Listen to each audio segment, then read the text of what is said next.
I love you. Master পাঠিয়ে নাচিয়ে school থেকে তুলে এনে কবরস্থানে দাঁড়িয়ে বলছে আই লাভ ইউ। কবরস্থান ছাড়া তো ঢাকা শহরের ফাঁকা জায়গা নাই কা?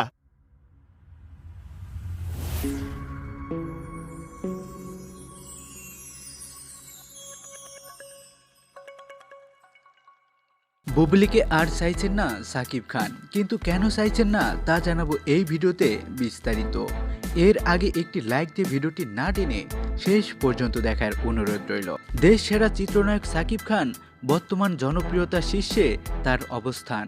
সাকিব খানের বিপরীতে অভিনয় করে অনেকেই দ্রুত তারকা বনে গিয়েছেন। 2016 সালে এই নায়কের সঙ্গে জুটি বেঁধে পর্দায় হাজির হন সংবাদ পাঠিকা শবনম বুবলি। এরপর দেশসেরা এই চিত্রনায়কের সঙ্গে একাধারে অর্ধডজনের বেশি সিনেমায় অভিনয় করে রাতারাতি নায়িকা হয়ে ওঠেন। এদিকে গুঞ্জন উঠেছে আর কোনো নতুন সিনেমায় সাকিব খানের বিপরীতে দেখা যাবে না বুবলিকে। মূলত সাকিব খানই আর বুবলিকে চাইছেন না।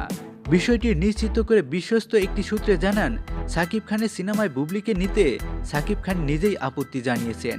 যদিও এ বিষয়ে সাকিব খানের কোনো মন্তব্য পাওয়া যায়নি। সাকিব খান বুবলিকে নিয়ে বিভিন্ন সময় মুখরোচক গুঞ্জন উঠেছে। গত 2 বছরে এই জুটির ভাঙ্গনের সুর উঠছে। এরই মধ্যে বেশ কয়েকটি সিনেমায় সাকিব খানের বিপরীতে অন্য নায়িকারা দেখা গিয়েছে। অন্যদিকে বুবলিও অন্য নায়কের বিপরীতে অভিনয় শুরু করেছেন। তাছাড়া সম্প্রতি অন্য নায়কের বিপরীতে বুবলিকে নিয়ে সিনেমা নির্মাণের প্রস্তুতি নিয়েছেন একাধিক নির্মাতা। আড়াল ভেঙে বুবলিও জানান দিয়েছে অন্য নায়কের বিপরীতে অভিনয় করতে তিনি প্রস্তুত। সাকিব খানের হাতে বেশ কয়েকটি সিনেমায় কাজ রয়েছে, যার কোনোটিতেই বুবলি নেই। এসব সিনেমায় অন্য নায়িকাদের দেখা যাবে।